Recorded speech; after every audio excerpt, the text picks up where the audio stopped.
Are you ready to unleash your full potential and love your practice and your life? Welcome to the Legal Athlete Podcast, where every week I share the science, sports psychology, and neuroscience based strategies that elite athletes use to dominate their game so you can dominate yours.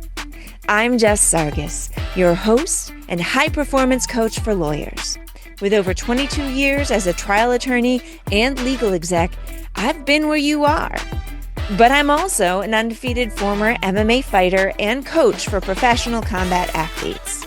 And now I'm here to use both those skill sets to help you master high performance techniques and strategies so you can win more, stress less, and love your practice and your life. Get ready to become a legal athlete. Green light. Let's get it.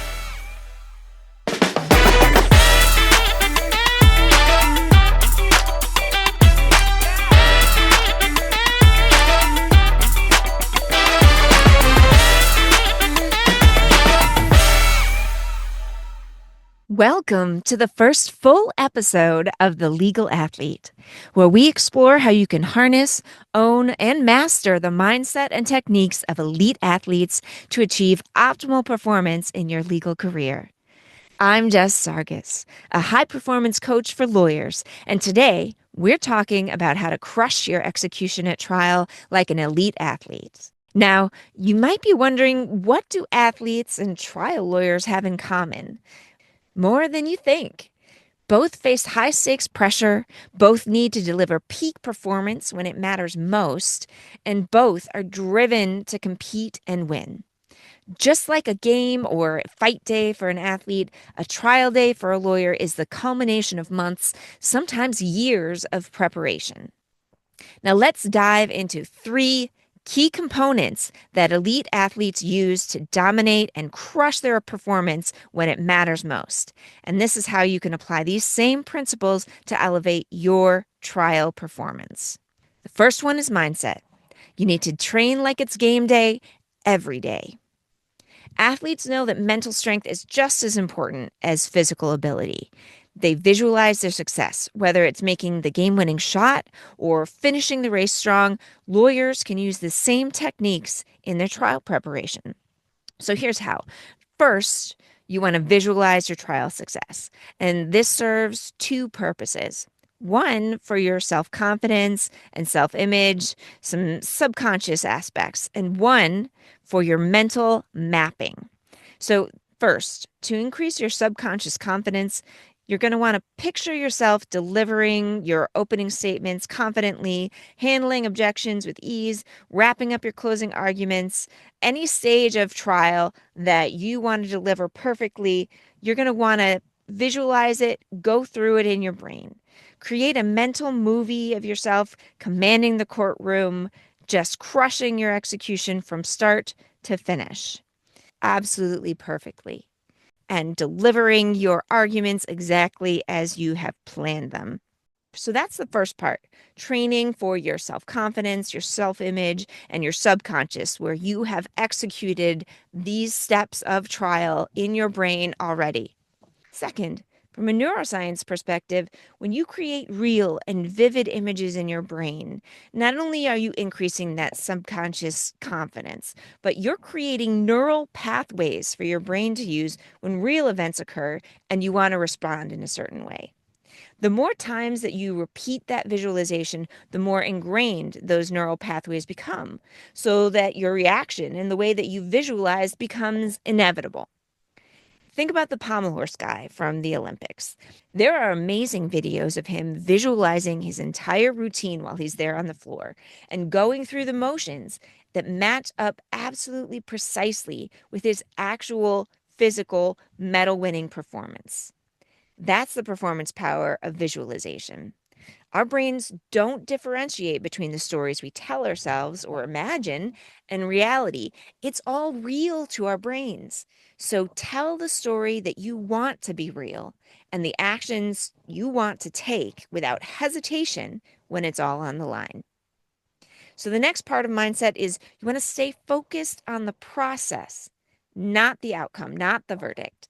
Elite athletes don't obsess over the final score. They focus on executing each play and putting up points. A fighter focuses on staying in the moment, observing their opponent, and looking for opportunities to counter or capitalize. Elite fighters aren't thinking about what happens after the bell rings and the fight's over. They're looking for opportunities to dominate and counter their opponent in each moment. They focus on what they can control in the present. In the same way, your best strategy to crush your execution at trial is to stay in the moment and focus on performing each element from voir dire, or here in Texas, voir dire, to closing. In sports psychology, there is a perfect acronym for this. It's WIN, WIN. What's important now? If you focus on that, a win is going to be the result. But it brings you into that present. It brings you into what you control in the moment. That's what's important now. And then the third part of your mindset, you want to build mental resilience. We know things don't always go as planned in the courtroom or really in any part of our lives. Can't plan it out perfectly. And just like in a fight, unexpected challenges arise.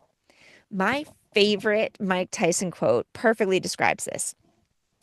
Everyone has a plan until they get punched in the mouth. So, what happens then? As my old school Philly boxing coach Billy Briscoe always used to say, the fighter who wins isn't the one with the best plan before the fight.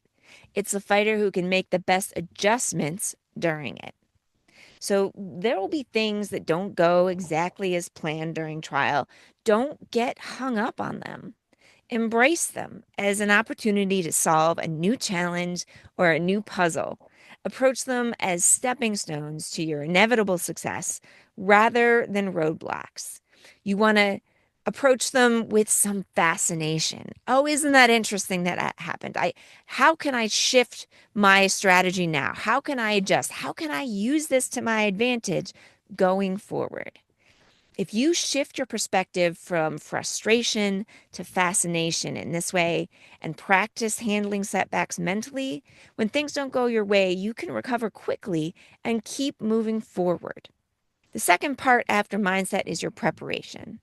And this is where the rubber really hits the road.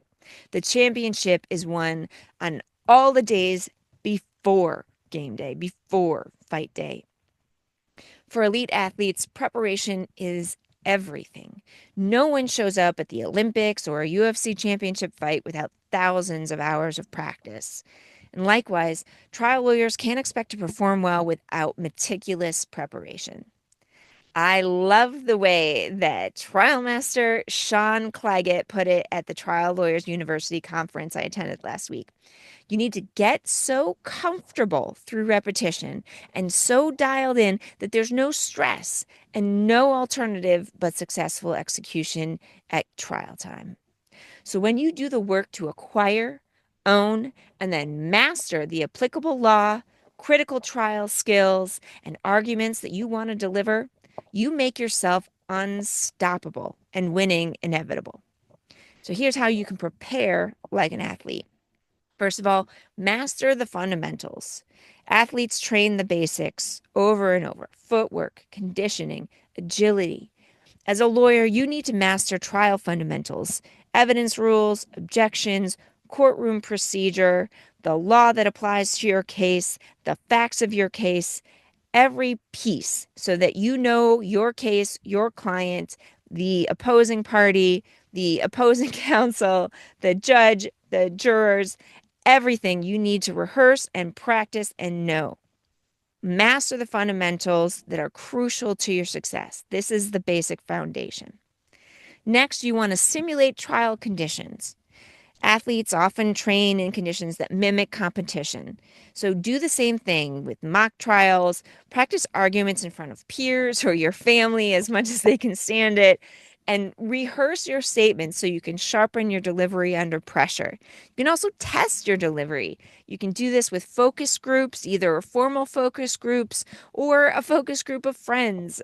Any audience you can get in front of to practice your delivery and see what people are responding to? How are they receiving it? You might want to tweak it as you're practicing it. Rehearse your statements so you can sharpen your delivery under pressure. You might also want to elicit feedback during these times to see which arguments are hitting, which stories you're telling are really connecting with your audience. You can tweak things at this time and then rehearse again so that your delivery at the time of trial, at go time when it really matters, is flawless. So we've gone over mastering the fundamentals, simulating trial conditions for your preparation. Third part, and I cannot emphasize this enough, you need to take care of your physical and mental health. Trials are both physically and mentally demanding and exhausting. And just like athletes need endurance, you need to ensure that you're taking care of your body and your brain. You need to eat well, stay hydrated, and prioritize sleep to maintain your focus throughout long trial days.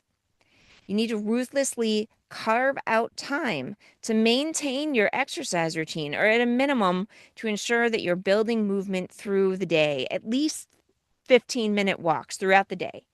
You won't just feel better and more energized, but what you're doing is you're actually giving yourself infusions of legal performance enhancing neurotransmitters that increase your ability to focus, think fast and critically, and handle stress better.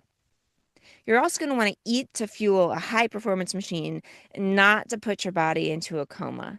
You want to focus on protein, grains, fruits and vegetables, and copious amounts of water. And I know this goes against everything holy in trial lawyer lore, but limit or eliminate your alcohol intake during trial.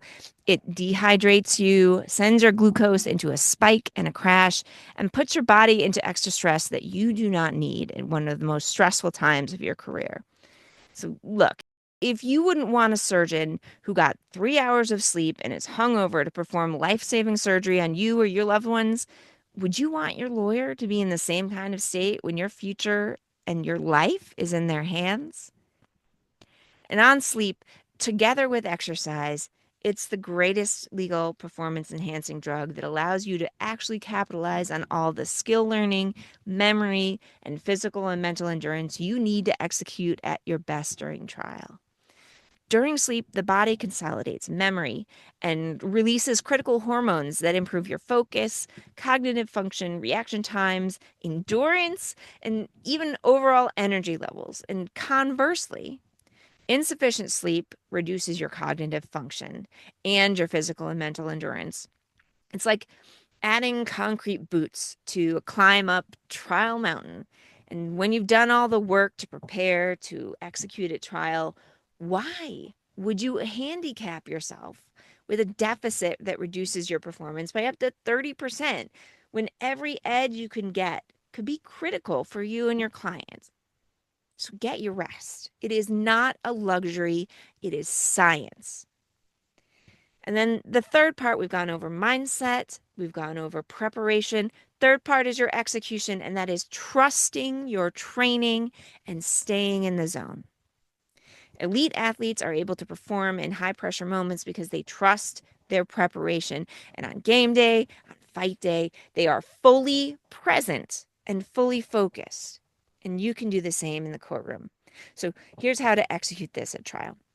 You want to get into your flow state and get out of your own way. Athletes call this being in the zone, where every action feels natural and focused. Most importantly, you've got to get out of your own head, move out of self-consciousness, and turn yourself loose. Develop a pre-trial routine, a keyword or a phrase, or an action to center yourself and trigger yourself into action. Find what gets you locked in. It's natural to feel anxious or fear before trial, to think about all the things that haven't gone right beforehand or could go wrong in the future. Think about the consequences either way. It's natural, but you need to be more disciplined than that when you are getting your mindset right for trial and staying in that zone and getting into that flow state. So remember, not only is it natural to feel anxious or fear before trial, but it's good. It means you care. It means you're passionate about what you're doing. It is fuel for your performance. And it's the same in fight sports. In MMA, any honest fighter will tell you that they always feel fear before a fight. But the most successful fighters will also tell you how they use that fear and manage it to move forward with confidence anyway and take control of their destiny. One of the methods that's highly effective in doing this is to use a trigger, or in scientific terms, a metacognitive starting ritual. A trigger is a word, phrase, or physical action that helps you propel yourself into the present moment, into action before self-doubt or overthinking takes over. Some people will say they're fired up and clap or snap. My trigger phrase is green light. My favorite words from my fight career. And that meant that it was time to unleash my full power and competitive drive and use everything I had to win without apology or hesitation. Green light. It always has that effect on me. So find a phrase or action that works for you to do the same thing. Use it before trial and anytime during trial that you find you need to refocus. Next, you want to adapt, all right? You want to roll with the punches without losing that focus. So in any trial, like we discussed before, things aren't necessarily going to go as planned at every point. And so just like athletes adjust to game changes, you need to be flexible while sticking to your overall strategy. So to stay sharp and focused, you have to be willing to pivot when the situation calls for it. You need to be able to take that punch to the face and roll with it and then deliver your next point where you're going to move your argument forward, dominate the present moment, and win. You have to be attached to the process, not the outcome. When you do the right things in the right moment, the win takes care of itself. And then the last part of your execution, you want to be confident without arrogance. Elite athletes perform with confidence because they've put in the work. They know this. And as a lawyer, same thing. You need to trust your preparation. Walk into that courtroom knowing you've done everything possible to be ready. And that confidence is going to radiate to the judge and the jury. Here's an example of this exact technique that we used with our pro MMA fighters.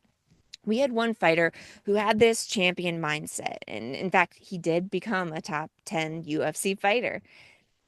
In the tunnel before one of his fights, right before he walked out to the cage, my MMA coach used one of the most powerful mindset tools with him. He asked him 3 questions. 1, could you have put in any more hours training for this fight? Answer was no. 2, could you have trained any harder during those hours? Answer was no again. And then 3, is there anything else you could have done besides all those hard hours to prepare to dominate in this fight? No. Then get out there, breathe, and fight because the win already took care of itself. Confidence, not arrogance. He did the work to own and master the skills and strategies to make himself unstoppable. And he was. And so will you be. So here are the final takeaways. To crush your trial execution like an elite athlete, you need 3 parts. You need your mindset, you need your preparation, you need your execution trusting your training. So first, focus on developing a resilient, process and present-oriented mindset. Number 2, you want to prepare thoroughly and relentlessly and practice in conditions that are going to mimic the real thing, mimic that stressful situation so that you are getting those neural pathways so secure that on trial day, there's no option but to execute the way that you have practiced over and over. And then finally, execution. You want to execute with confidence and adaptability, not arrogance, and trusting your preparation when it is showtime. Trials, like a game or like a fight, are about rising to the occasion. And just like athletes rely on their training, mental toughness, and preparation, you can apply these same principles to deliver top-notch performances in the courtroom. Overall, don't forget to win. What's important now? Stay in that present moment. Trust your preparation. Execute with the confidence, knowing you've done everything you possibly could to prepare for that moment is going to pay off. You're going to be unstoppable. Thank you for joining me on The Legal Athlete. If today's episode resonated with you, make sure to subscribe or follow, leave a review, and share it with a fellow lawyer or anyone looking to up their game.